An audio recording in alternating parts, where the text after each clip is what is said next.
알바는 4대 보험 안 들어도 되죠? 아니요? 직원이랑 4대 보험 안 하기로 했는데 그래도 되죠? 아니요? 그것도 안 돼요? 어떻게 네. 이렇게 다 아니라고 하세요?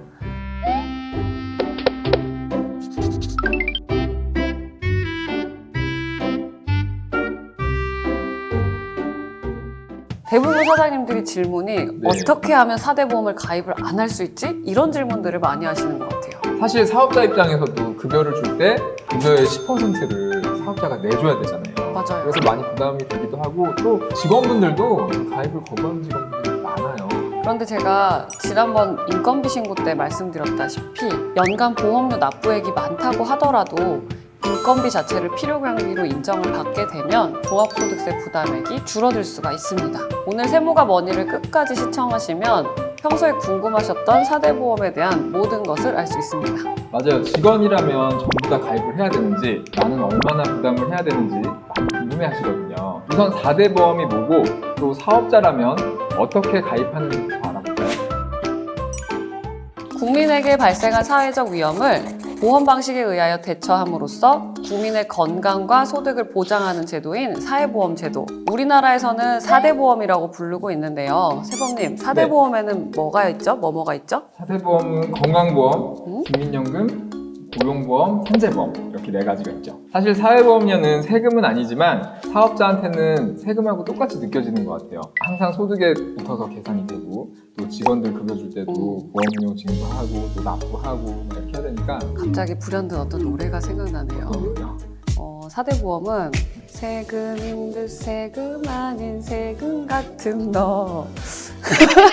저 너목포에서 아무래도 좀 섭외가 올 것 같죠. 네. 4대 보험은요, 사업자가 사업자 등록을 하는 순간부터 뗄래야 뗄 수 없이 함께하는 존재라고 생각하시면 될 것 같아요. 신고를 하시는 순간부터 자연스럽게 지역가입자가 되고 내가 근로자를 한 명 고용하게 되면은 직장 가입자가 되시고, 그리고 사업자 본인은 4대 보험 전부를 가입하실 수 있는 건 아니고요. 건강보험하고 국민연금만 가입을 하시고 원하시는 경우에 한해서 고용과 산재를 가입하실 수가 있습니다. 다만 이제 사업자의 건강보험료는 직장 가입이냐 지역 가입이냐에 따라서 달라지는데요. 그렇죠. 판례를 준비했습니다. 네. 이쪽이 지역 가입자, 직장 가입자에서 건강보험은 지역 가입자는 이제 소득뿐만 아니라 재산에 대해서도 보험료가 부과가 되고요. 그 다음에 직장 가입자는 소득에 대해서 7.65% 정도가 부과가 되고 있습니다.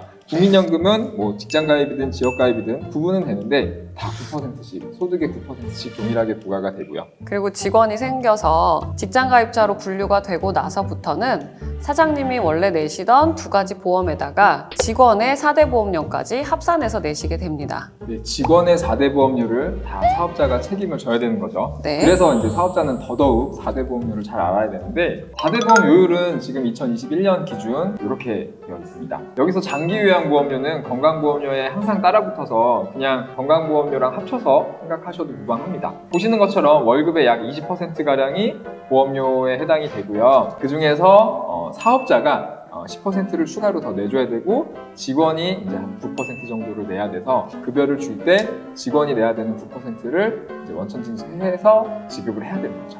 예를 들어서 직원분의 급여가 만약에 200만 원이라면 사장님이 직원분에 대한 걸 내주셔야 되는 부분이 20만 원, 그리고 직원분의 급여에서 200만 원 전체에서 약 18만 원에서 20만 원 그 정도 되는 금액을 차감하시고 그리고 급여를 지급하셔야 되겠죠. 그래서 저희가 지난 시간에 배워본 원천세 그리고 4대 보험 이 2가지를 공제한 후에 직원분에게 급여를 보내주셔야 됩니다. 네. 그리고 이 4대 보험료는 4대 사회보험 정보연계센터에서 모의 계산기 서비스를 제공하고 있어서요. 해당 페이지에 접속하시면 빠르게 계산을 해보실 수 있습니다.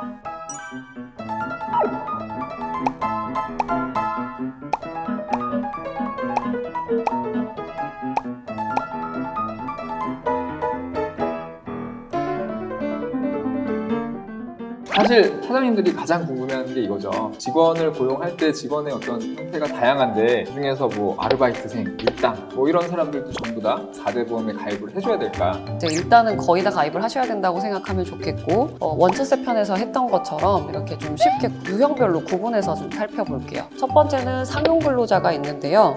계속적으로 고용돼서 월 급여를 받는 이 근로자분들은 당연히 4대 보험 가입 대상자가 되시고요. 두 번째는 우리가 흔히 아르바이트라고 부르는 일용직 근로자가 있는데요. 근데 세법상의 일용 근로자의 정의와 4대 보험상의 일용 근로자의 정의가 다르고 4대 보험상의 일용 근로이더라도 이제 그 단시간 근로자와 초단시간 근로자라는 개념이 있어요.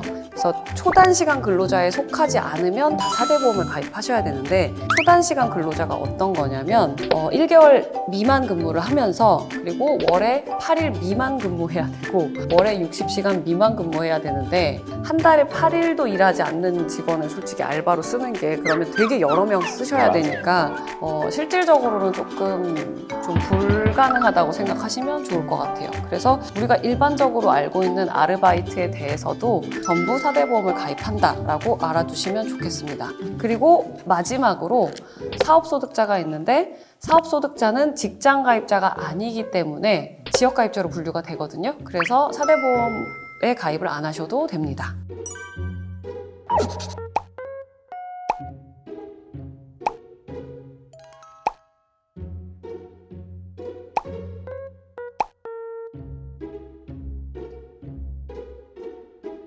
우리가 흔히 아르바이트 같은 단기 근로자나 뭐 이런 근로자는 4대 보험 가입 의무가 없다라고 생각을 하는 경우가 많은데 네. 다 그렇지는 않은 거네요. 그렇죠.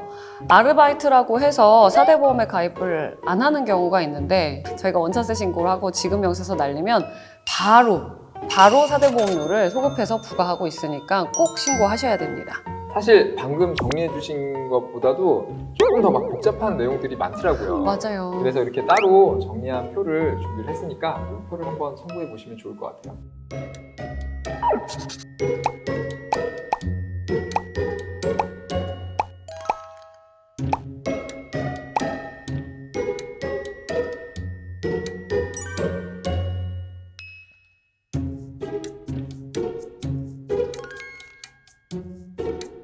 여기까지 보니까 사업자들한테 어떤 의무가 있는지 그리고 어떤 직원들한테 4대 보험을 어떻게 들어야 되는지 좀 알 것 같은데요.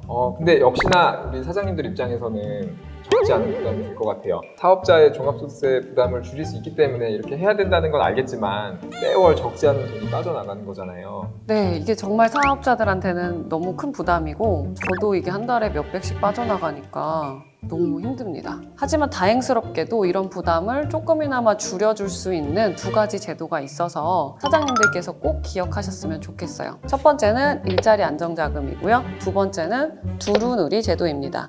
이 제도들은 매년 조금씩 변하고 있으니까 2021년도에 맞게끔 잘 기억하시면 좋을 것 같아요. 먼저 일자리 안정자금은 30인 미만 규모의 개인 사업자들이 신청할 수 있고요. 사업자가 기본적으로 고용보험에 가입이 되어 있어야 되고 신청은 지원금 신청하기 한 달 이상 고용을 유지하고 있고 그 다음에 최저임금은 반드시 준수하셔야 됩니다. 이랬을 때 급여 기준을 충족하는 직원에 대해서 1인당 최대 7만 원을 지원하고 있고요.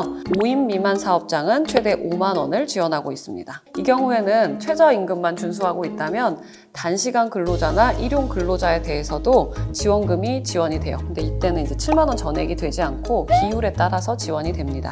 다음으로 두루누리 지원금은요. 10인 미만의 소규모 사업장에 대해서 지원해주고 있는데 급여 조건을 충족하게 되면은 신규 가입자에 대해서는 보험료 90%를 지원해주고요. 그리고 기존에 가입됐던 가입자에 대해서는 뭐 40에서 80% 정도의 지원료를 적용해주고 있습니다. 그리고 이건 4대 보험 전부에 대해서 해주는 건 아니고요. 국민연금과 고용보험료에 대해서 이렇게 지원을 해주고 있어요.